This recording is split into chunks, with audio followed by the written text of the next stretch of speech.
Keep your posture straight. 3, 2, 1, go! Alternate bringing your knees up to touch the ring con. Be careful not to hit the ring con against the leg strap. Last time. Yes, just like that. Next is the heel lift stretch. Bring the insides of your ankles up toward the ring con. This stretch targets your lower back. Last time. Yes, just like that. Next is the back straightening stretch. Take a big step forward and drop your hips. Focus on lowering your body without putting too much weight on your front foot. Be sure to keep your lower back straight. Let's do one more of each. All right, good. Finally, spread your feet. Raise the ring con above your head and lean to the side. Focus on leaning to the side without bending forward. This should stretch both the muscles in your sides and in your arms.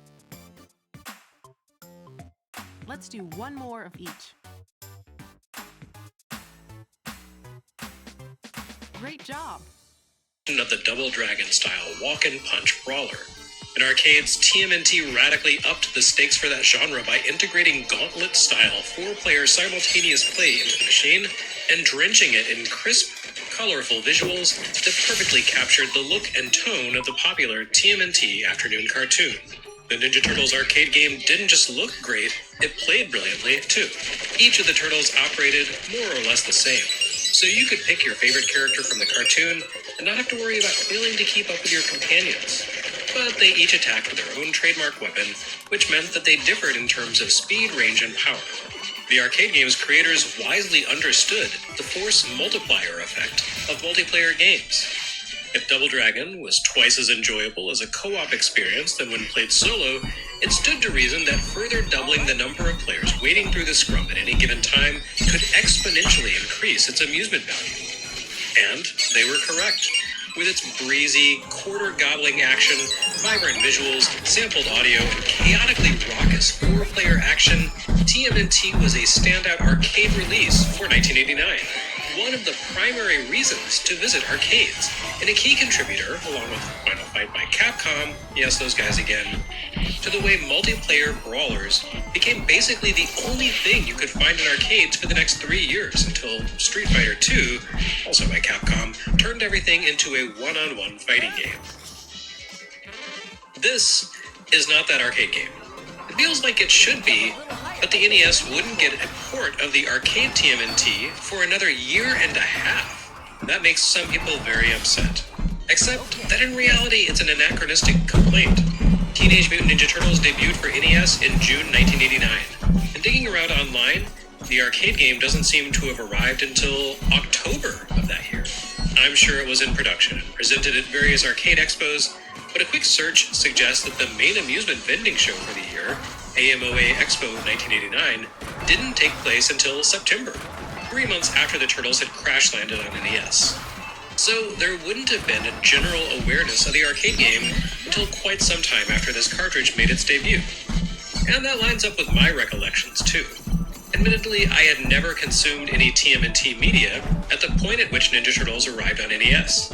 I was always happy to play an appealing-looking video game on NES and in arcades, and I actively sought out the Ninja Turtles game that summer, despite having no real awareness of the licensed property, beyond that it was a cartoon for kids younger than me. But the NES game looked really interesting in Nintendo Power, and that was all that I needed to swallow my mild embarrassment about asking for a kids game. A visually impressive and seemingly complex game from my trusted friends at Ultra? What's not to like? As it happens, TMNT for NES was the first ever appearance of the Ninja Turtles in a video game, and Nintendo Power seized on that fact immediately. TMNT as a TV series had just wrapped its second season of broadcast, which really was the show's first proper season. given that Season 1 consisted of a 5-part miniseries in the time-tested G.I. Joe tradition, and Nintendo pushed the early availability of a tie-in game hard. The game's first mention came all the way back in the second issue of Nintendo Power by way of a brief blurb that announced its arrival about 6 months out.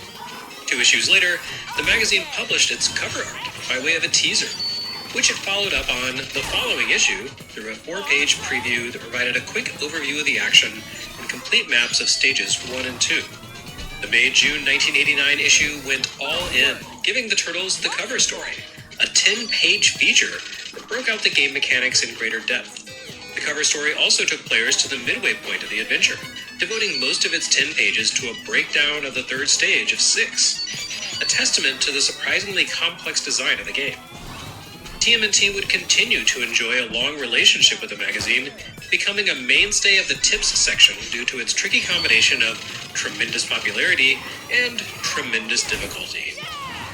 But it also became a feature of the Top 30 poll section, and in 1990, it won the magazine's Reader Choice Award for Best Game of 1989. All of this is to say that the narrative that Konami messed up by not bringing the TMNT arcade game to NES right out of the gates, and that TMNT for NES was a repulsive mess that most people hated, is an ahistoric, internet-era exercise in revisionism. The truth is that TMNT was pretty well liked, despite its difficulty. Most kids probably never finished it, but that didn't stop them from playing and enjoying the game. Honestly, I've come to realize that those of us who actually cared about finishing NES games are probably the exact same obsessive nerds who care to contemplate the history and design of NES games 35 years later. For the most part, kids just wanted to pick up cool games, play them for a while until they stopped having fun, then move along to other things. And Teenage Mutant Ninja Turtles gave them precisely that opportunity. It allowed kids to play as all 4 of the eponymous Terrapin Warriors, each with their trademark weapons, taking advice from Splinter and April while deflecting taunts from Shredder, and doing battle with familiar foes like Bebop, Rocksteady, Mousers, and more. Was it as effortlessly fun as the arcade game? No, but it still radiated a fundamental TMNT-ness that scratched the itch for kids, especially during those early months in which no other Turtles games were available anywhere else, even in arcades. And for those of us nerds who do care about finishing games before contemplating their history and design, TMNT has a lot to offer. It's a deeply flawed game, but one that occupies an interesting place in video game history. In a lot of ways, it marks the end of an era of NES software design. It might be the last best-selling NES blockbuster to feature an unreasonable difficulty level that largely results from its clumsy, experimental design choices. From this point forward, we'll generally see greater refinement and better balancing in major NES games. TMNT arrives nearly a year out from the Japanese release of Super Mario Bros. 3, a release that ushered in a new mindset among NES developers, or perhaps simply inspired NES players to demand less BS and greater quality in their games. And Super Mario 3 really does mark a sea change for the console. There'll be fewer Castlevania 2s and Amagons and Zelda 2s, games that demand a total investment from players while offering little mercy. Games that practically required a strategy guide to complete. TMNT falls into that quickly vanishing school of game design. This game hates you, and it hates Turtles, and it doesn't have any compunctions about making that fact clear at every opportunity. Still, it comes by that quality through honest means. The NES TMNT legacy really begins with Getsu Fumiden, a Famicom release whose programming codebase reputedly served as the foundation for TMNT. After completing Getsu Fumiden, much of the development team moved along to their next project, Konami YY World. You'll recall that YY World was super charming, featured both licensed and homegrown characters running around in compartmentalized, semi-non-linear stages that allowed players to swap between multiple characters, each of which had distinct strengths and attack skills. It was also profoundly difficult. This may sound familiar because it's precisely the formula that the TMNT team applied to their own project. But not before a quick stop to create a certain proto-brawler called The Adventures of Bayou Billy, a game also known for its unflinching challenge level. So when it came time to tackle TMNT, the development team fell back on the familiar. They reverted to Getsu Fumiden and YY World mode, building TMNT as a platform action game packed with challenge and set in a collection of stages that players couldn't simply tackle from beginning to end, but instead needed to explore a bit. But why didn't they go the Bayou Billy Brawler route and stay in sync with the arcade team's approach, you ask? I can't say for sure, but bear in mind that NES creators at this point had finally realized, after years of hollow coin-op conversions, that arcade and console games demanded fundamentally different forms of play.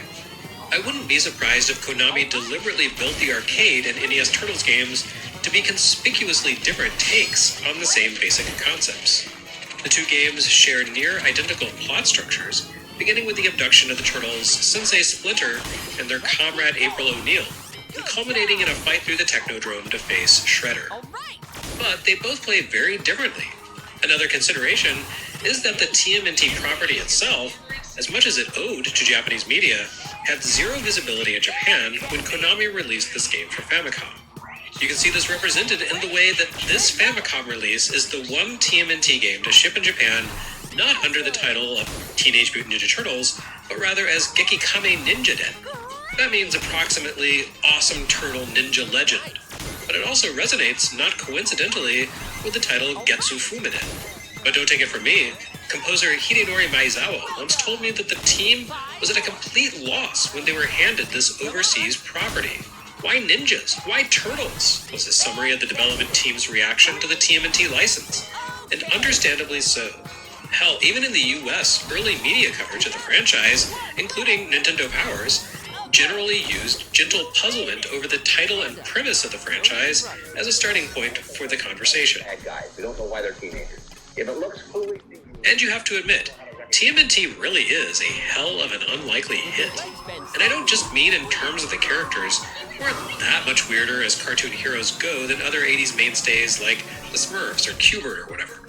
I mean that the Ninja Turtles property as a whole was tossed together mostly as a lark, and its creators never expected it to become an enduring billion-dollar concern. Kevin Eastman and Peter Laird created TMNT in 1984 as a self-published black-and-white comic with a press run of about 3,000 copies. The comic looked a bit crude with its scratchy, heavy pen strokes, but something about it resonated with comic buyers of the day, and the initial run sold out immediately. Eastman and Laird's TMNT channeled a lot of different influences of the era, with art and characters reminiscent of Frank Miller's and Dave Sims, minus the weird reactionary misogynistic crankiness of those guys' work. The Ninja Turtles managed a tricky balance between satire and sincerity, simultaneously reading like a piss take on superhero comics of the era, but also as a genuine attempt to depict weirdo sibling warriors trying to live in the shadows of New York City. TMNT successfully captured the outsider dynamics of X-Men, while also goofing directly on Daredevil. The Turtles pretty clearly became mutants in the same accident that replaced Matt Murdock's eyesight with super sonar. It's not for nothing that this quirky, homespun mockery of mainstream Cape Comics hit around the same time as Marvel's Secret Wars event. The first truly egregious example of a major publisher derailing the creator-centric strides that superhero books had made throughout the 70s and early 80s for the sake of a corporate event. Even if readers didn't necessarily realize it at the time, TMNT offered a stark contrast to the growing cynicism of the mainstream comics industry. Eastman and Laird, for their part, were quick to capitalize on their early success, and TMNT somehow broke into the comics mainstream despite its indie origins. Their Mirage Comics label licensed the property for toys and cartoons, and within 5 years it had become an unlikely juggernaut. The Ninja Turtles arrived on NES just as the franchise went from minor hit to primal pop culture force. The third season of the cartoon, which would comprise nearly 4 dozen episodes, was slated to hit syndication in September, and promotion would begin soon for the following spring's Hollywood adaptation. RT Comics launched its own line of Turtles stories that hewed to the aesthetics and storyline of the TV series, rather than building on the more serious, and frequently more violent, Mirage line. Plus, there were all those video games. But it would be a while before TMNT made its way into Japanese media in earnest, and considering the somewhat baffling mandate that had been handed to them, Konami's dev team did a pretty good job of making sense of it.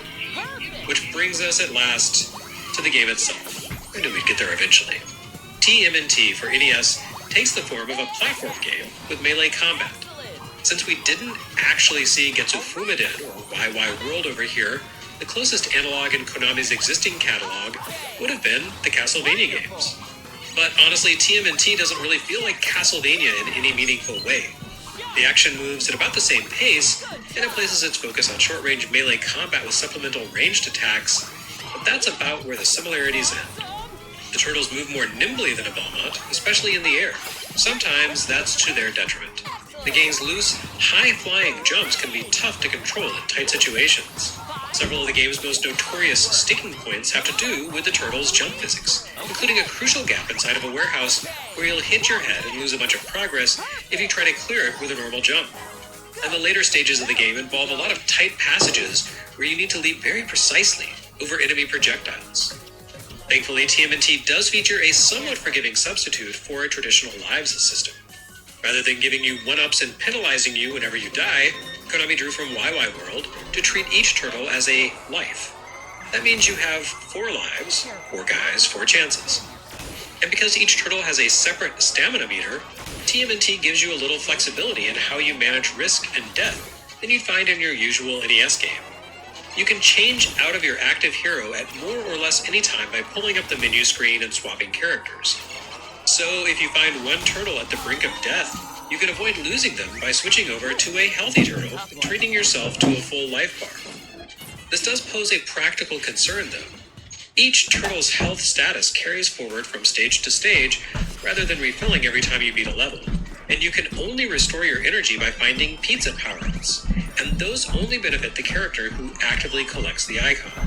So if you swap characters around frequently in order to diffuse health damage, you run the risk of entering a difficult stretch of the game with a team of walking wounded who are likely to fall to the next successful enemy attack. The good news is that TMNT allows you to recover a defeated character with far less grinding than YY World did. Rather than charging you a ton of cash to revive a dead hero the way Dr. Spice did, TMNT simply marks a fallen turtle as captive. The enemy holds them as a living prisoner rather than just killing them outright, which means that if you can find the location of a lost turtle, you can return them to your team with their full health restored. Feature reminiscent of freeing imprisoned teens in Maniac Mansion, which would show up on NES at the end of 1990. At the same time that the second TMNT game shipped, as it happened. Switching characters around does have value beyond simply soaking up damage. Each turtle enters combat wielding his own trademark weapon, each of which proves useful at various times. Again, this element appears to be something of a through line in Konami's NES and Famicom output. Back before YY World, there was Nightmare 2, Maze of Gallius, and TMNT would be followed by the likes of Castlevania 3, Contra Force, and Animaniacs. Konami was really into this mechanic. It perfectly fits this license, though, giving each turtle both advantages and weaknesses in combat. Donatello's bow staff, for example, offers the greatest reach and delivers the heaviest damage. Great, you think, but the bow staff also has the longest wind-up time and the narrowest hitbox, meaning that it only hits foes directly ahead of and behind Donatello's torso, while leaving him otherwise vulnerable for a dangerously long time. On the other hand, Raphael's Psy attack has a tiny hitbox, but its vigorous attack animation covers a remarkable range of space with that tiny point of impact. And those little daggers deceptively hit with the second most powerful melee force of all the turtles. Michelangelo's nunchaku provide a similar sort of attack with better range, but they hit with less force. And then there's Leonardo, whose katana sweeps in a simple arc and hits with force that, surprisingly, turns out to be as weak as Mike's blunt sticks. Though Leo does get amped up when in critical health condition, delivering 50% bonus damage each hit through, adrenaline. So it becomes important to strategize about which turtle to use in a given situation. Donatello is terrible against fast-moving foes in tight spaces, but he shines against enemies above or below your current level and is a reliable damage dealer against the bigger bosses, which tend to attack from a stationary position. Of course, it's a Turtles game, so you may just end up gravitating toward your favorite character regardless of their combat proficiency, using the others as damage sponges in tricky situations. And that's perfectly valid too. You can always supplement a turtle's combat deficiencies with secondary weapons. You can collect 4 different types of ranged attacks during the course of your adventure, including shuriken, boomerangs, and a special scroll that fires a wide beam of powerful energy. Each time you use one of these secondary weapons, you reduce your inventory stock. But they can be godsends in some of the more vexing or brutal spaces you have to navigate. The scrolls, in particular, are pretty much mandatory for the final sequence, where somehow you need to survive a passageway into Shredder's inner sanctum by fighting through a gauntlet of tough, flying foot soldiers who attack with ranged weapons before facing Shredder himself. Shredder is a frustrating enemy who leaps around the screen firing a weapon that undoes its target's mutation, reducing them to a normal little turtle that crawls helplessly off the screen. Not only an effective one-shot instant kill, but a weirdly heartbreaking one at that. You would somehow have to get in close and hit Shredder about 25 times with Mike's nunchaku, while avoiding the mutagen beam in order to beat the game. Or you could just blast Shredder in the face 5 times with a wide-sweeping energy beam from across the room. So basically, for the weirdo nerds who actually like to finish NES games, TMNT ultimately becomes an exercise in managing health and magic scroll reserve. Granted, in order to face off against Shredder, you actually have to make it to him, and that is no small task. TMNT consists of 6 stages in total, and they're rough going. Worse, you can only continue twice if you let all of your turtles fall in battle, so you have to power through some nasty stuff while managing your limited resources.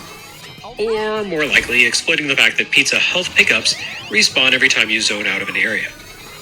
The levels in this game take 2 forms. Stages 2 and 6 are fairly straightforward hell gauntlets that you somehow need to survive despite their non-stop barrage of damaging obstacles. The others, however, have an almost RPG-like structure. You navigate maps from an overhead viewpoint and duck into doors and sewer manholes, which lead to the side-scrolling action sequences.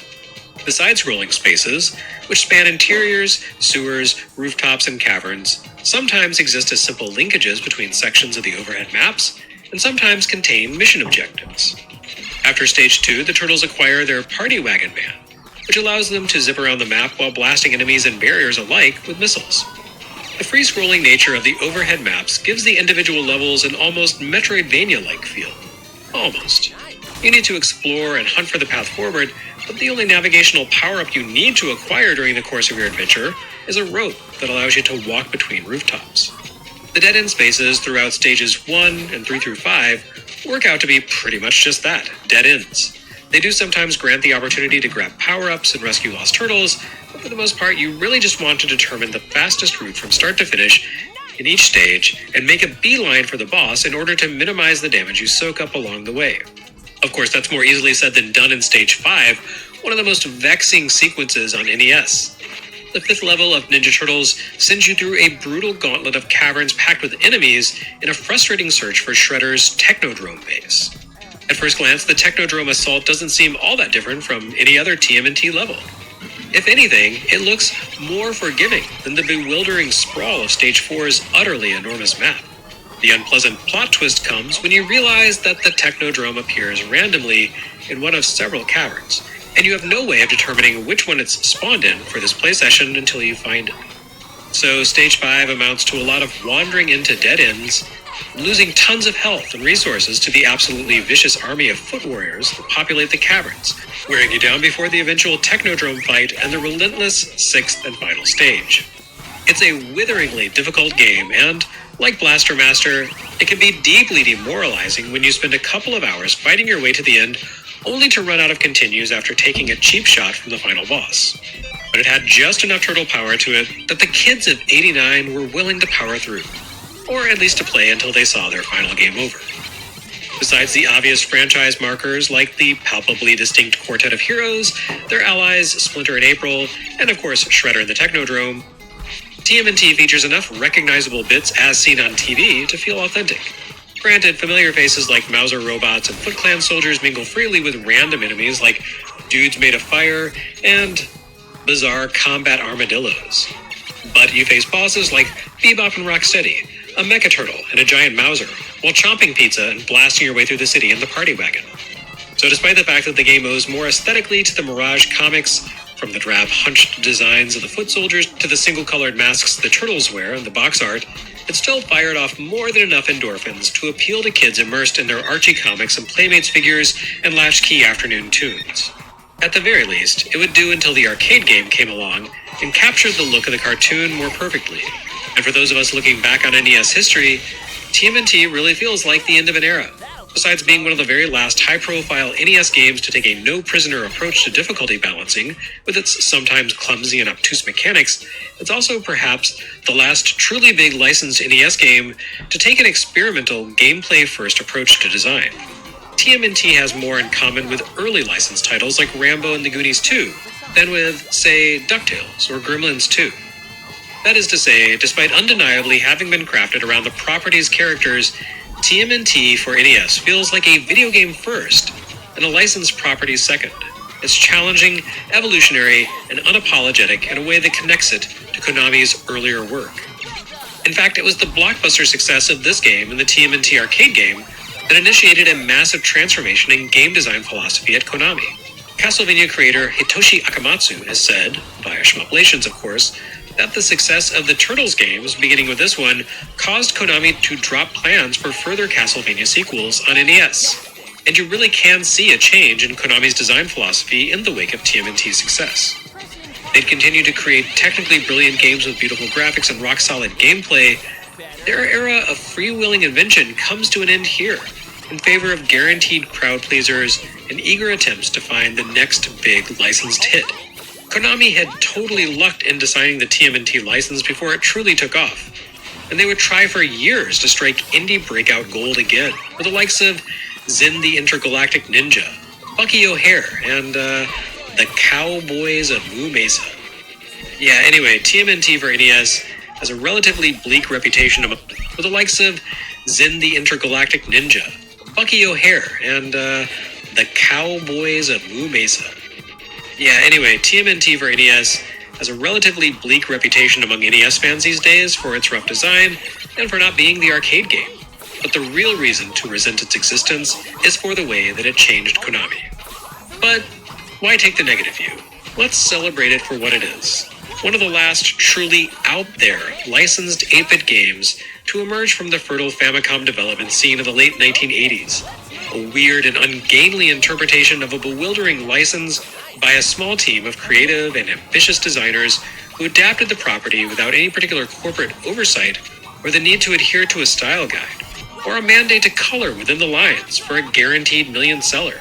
TMNT can be a little hard to love these days without emulator save states or a rebalancing ROM hack. But the fact that it was allowed to be so ugly, so unhinged, and so inventive in the first place makes it the last bastion of a better era, or at least a less corporate one anyway.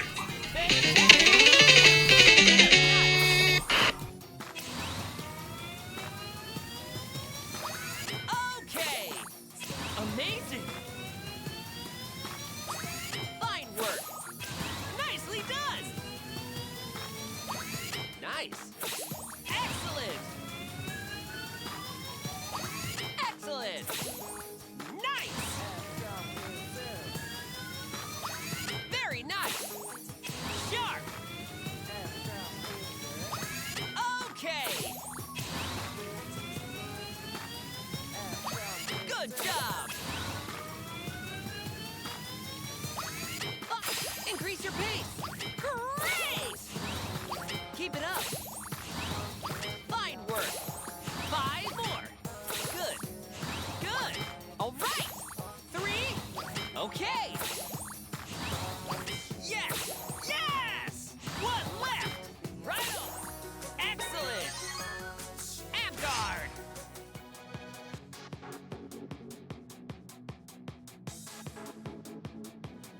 You should feel it in your stomach, not your arm. Keep going. Select a skill.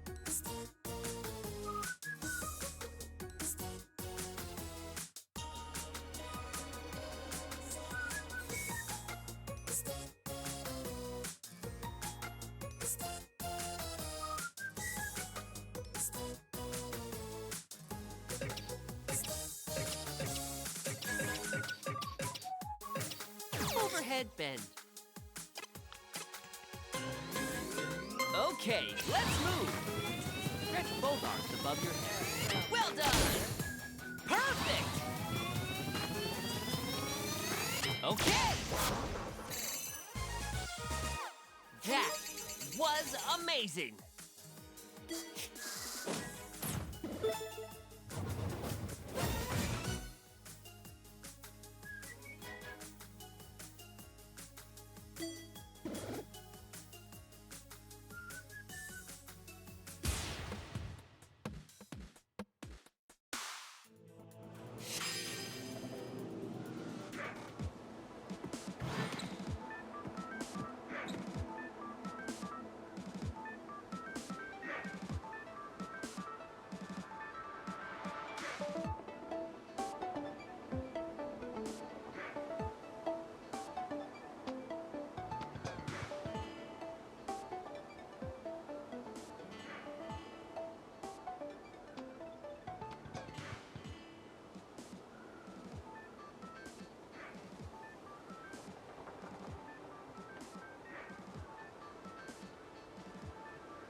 You got it!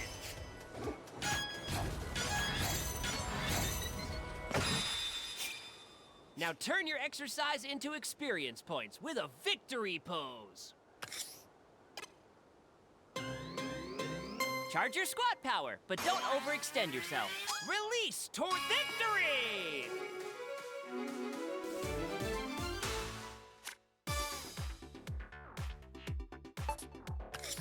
Lightly cover the IR motion camera with the pad of your right thumb as shown. Measuring. Please do not move your thumb.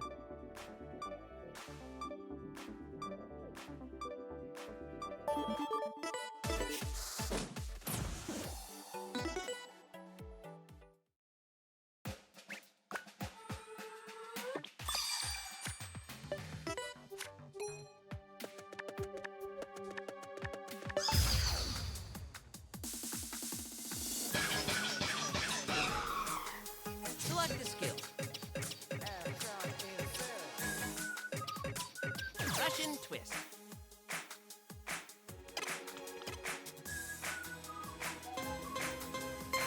Twist. Left, right, left, right, left, right, left, right, left, right, left, right, left, right, left, right. This will focus on your twist. Right, left, right, left, right, left, right, left. Halfway there. Right, left, right, left, right, left, right, left. 20 more. Right, left, right, left, right, left, right, left. 10 more. Right, left, right. 5 more. Left, right, left. You made it! The enemy's disoriented. Now's our chance. Abdominal twist press rush. Keep your upper body straight as you move.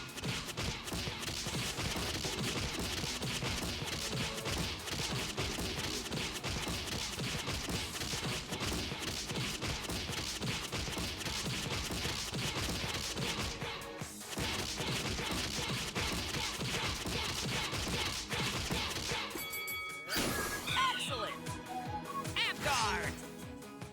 You should feel it in your stomach when you breathe out.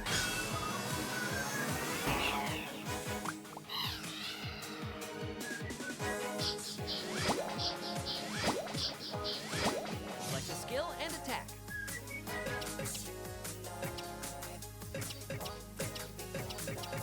Overhead squat. Okay, let's go. This will focus on working your legs. Fantastic! Nice! Okay! Excellent! Good job! Awesome! Neat! Sharp!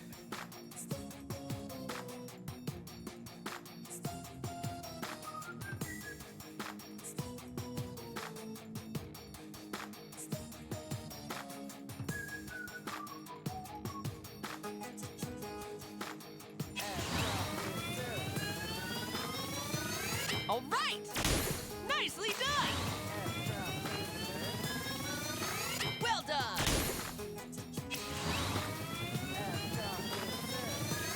Fantastic! Very nice! Great! Fantastic! Great! Amazing!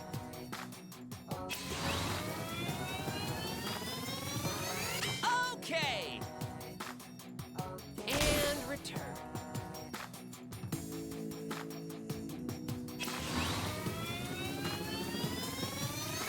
Nice! Keep it up! Fine work! Excellent! Yes! Yes!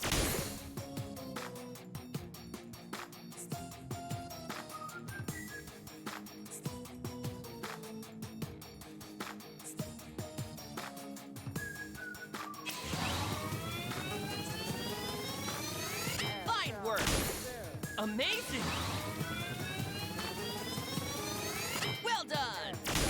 Wonderful! Okay! Perfect! Excellent! Fantastic!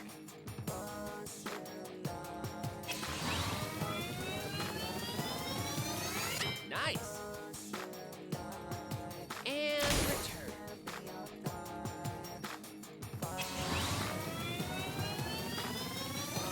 All right!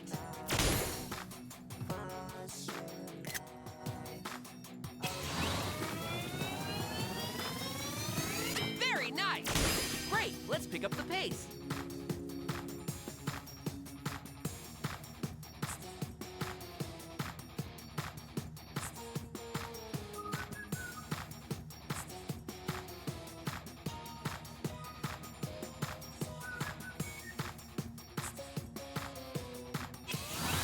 Great! Excellent! Nice! All right! Come on! 10 more! Keep it up! Good! Good! Nice! And return.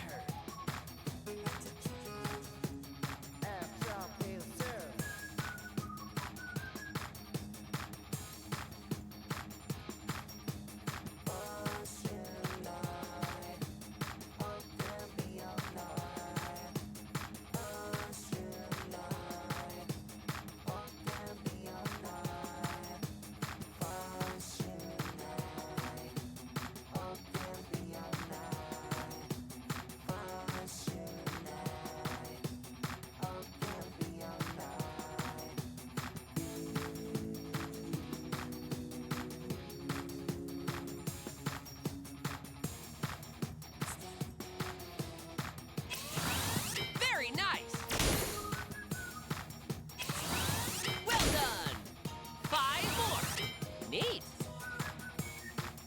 And return.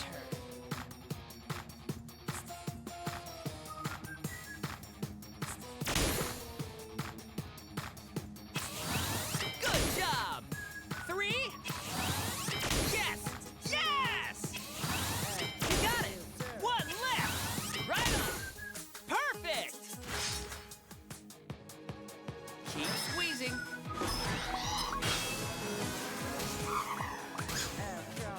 Keep going. Like the skill. Tricep kickback.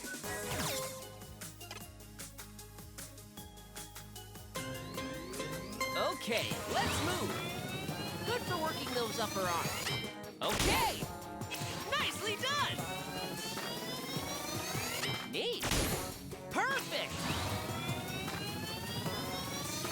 Good! KO! You got this. Chair pose.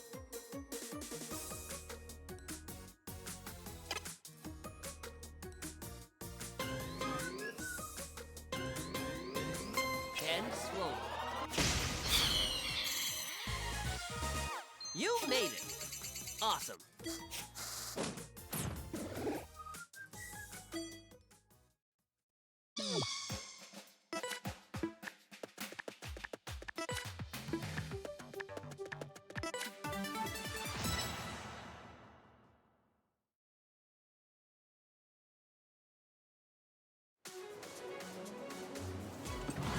Great!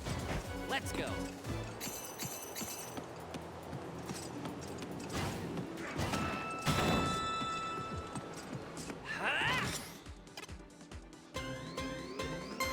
You can get more power from a squat by bending your knees, but don't extend them past your toes. Yeah, nice work.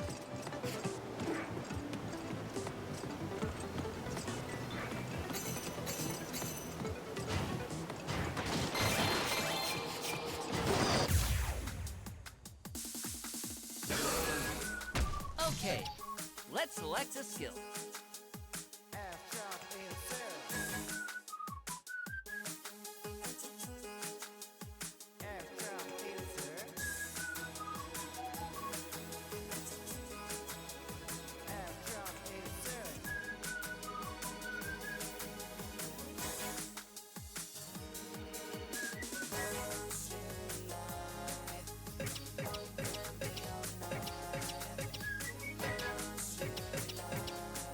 Bear pose.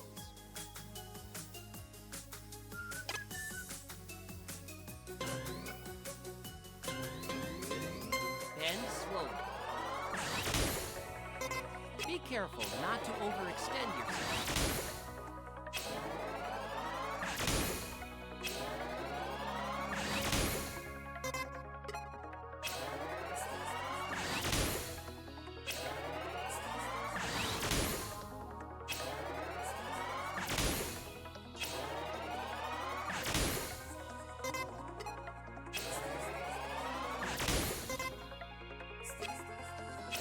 Slow down a bit.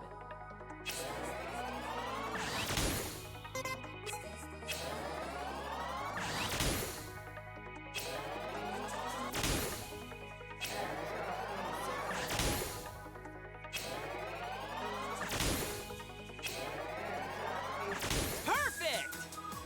Ab guard! Keep squeezing.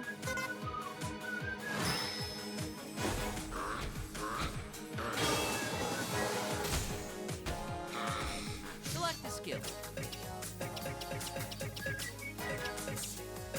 Overhead bend. Okay, let's go. Stretch both arms above your head. Nice. Perfect. Okay.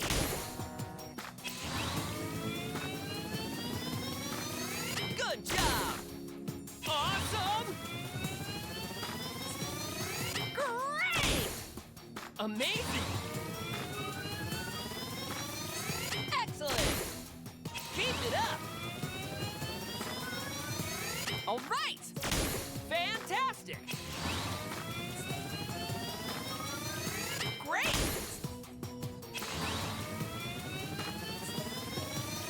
Well done.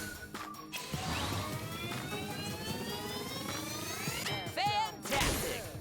Nicely done. Neat.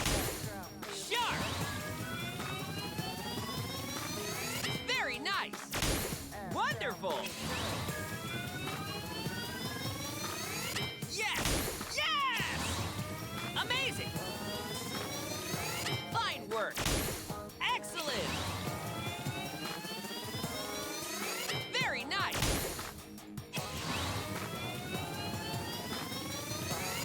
Okay.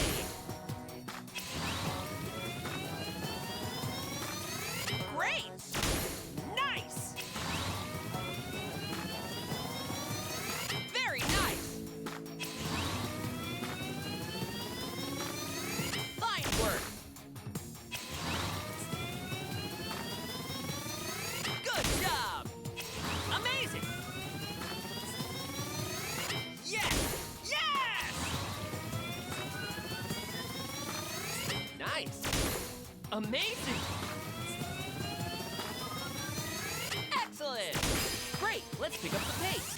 Well done. Keep it up. Well done.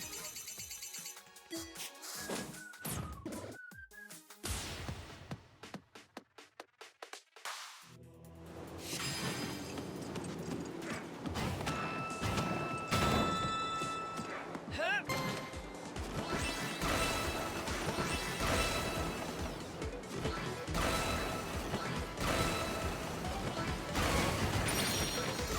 Yay! Yeah.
elbow slightly and keep pulling on it.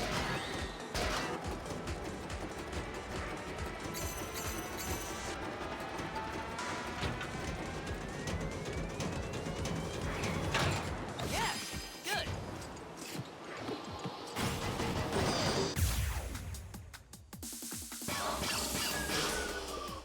Select a skill and attack.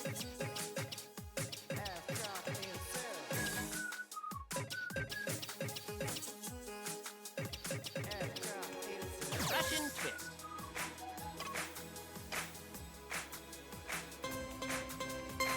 Twist.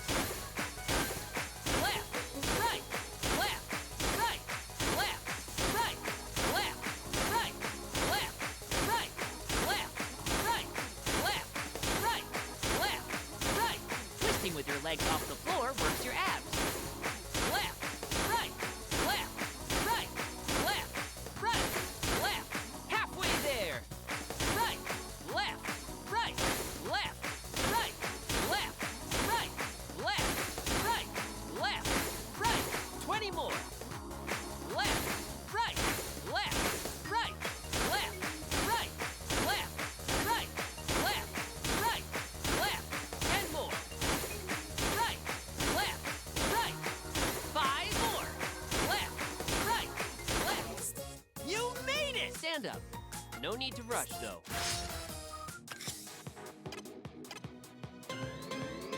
With your legs bent slightly, squeeze.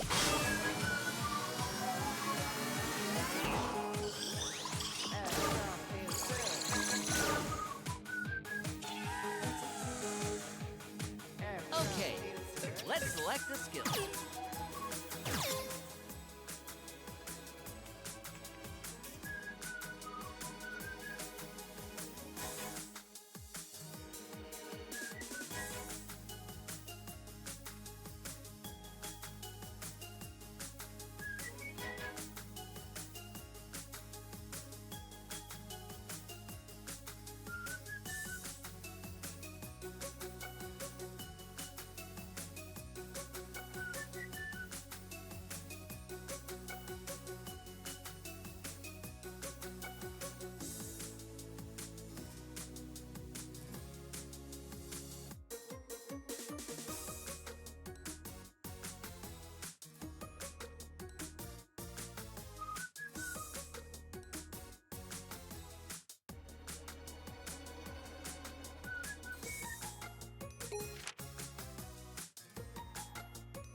Okay, let's move. Don't lower your glutes so much that your lower back bends. 8. Great! Sharp! Nice! Keep it up! Fine work! Perfect! Great! Amazing! All right! Amazing! Great! Nice!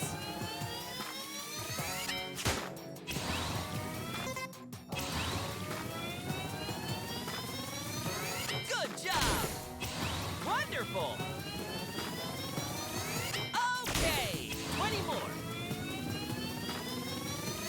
Very nice! Fantastic!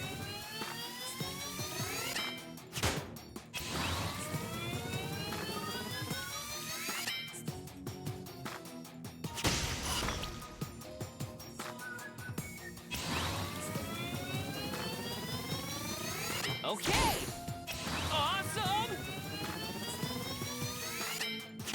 Let's keep going! You got it! Stand up. No need to rush, though.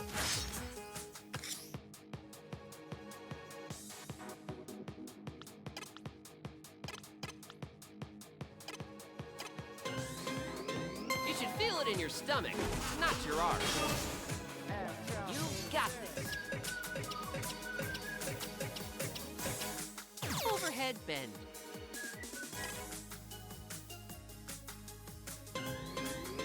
Okay, let's move. Target your back with this one. Yes!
Amazing! Very nice! Awesome! Fantastic! Amazing! Okay! Nicely done! Excellent! Amazing! Neat! Whew. Tough one.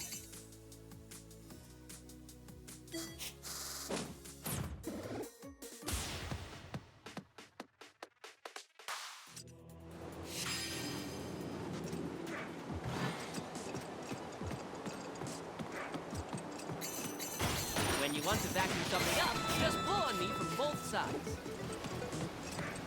Ha!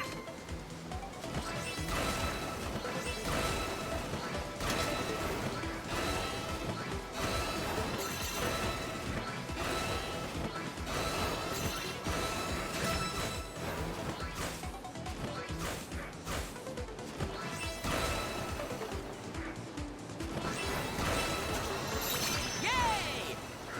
I was afraid of this.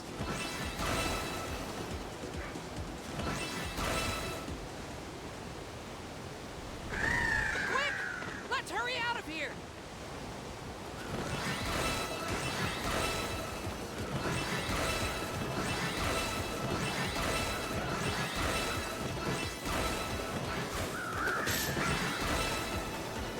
Oh no! They stole some of our money!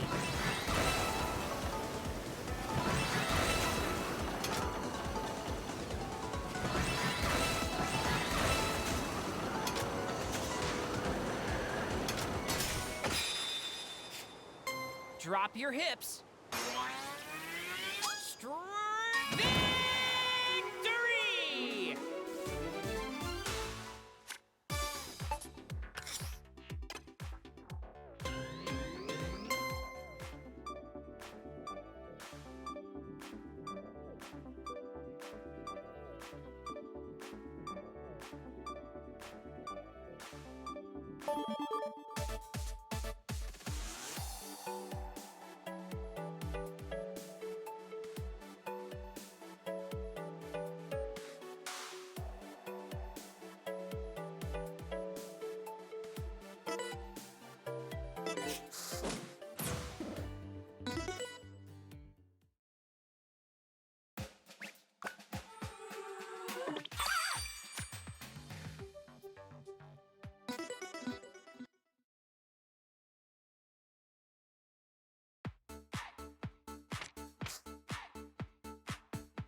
Let's begin our static stretching.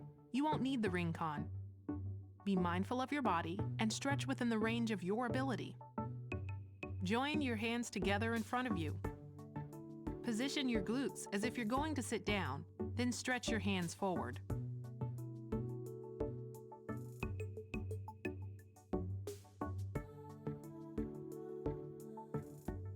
Bring yourself back slowly. Put your hands on your lower back as if supporting it. Gently tilt your upper body backward, but don't lean back more than is comfortable. Bend your knees slightly to keep them loose. Bring yourself back slowly. Spread your feet, raise both hands, and hold your left wrist. While pulling on your wrist, tilt to the right and stretch your side.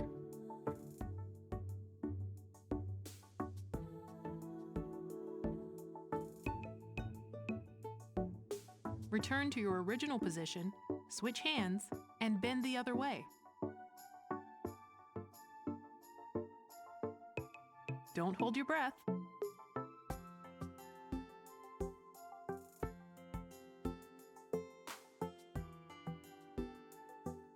Bring yourself back slowly.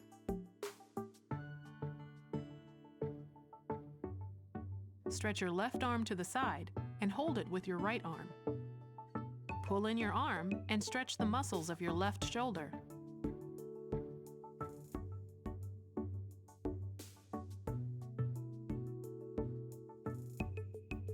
Now do the same on the opposite side. Slowly stretch out, but be careful not to bounce.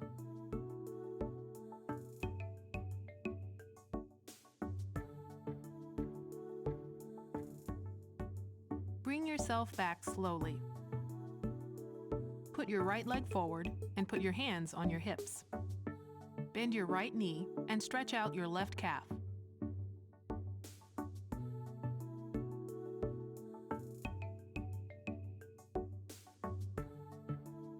Now switch legs. If you're less flexible, it's okay if your heel goes off the ground.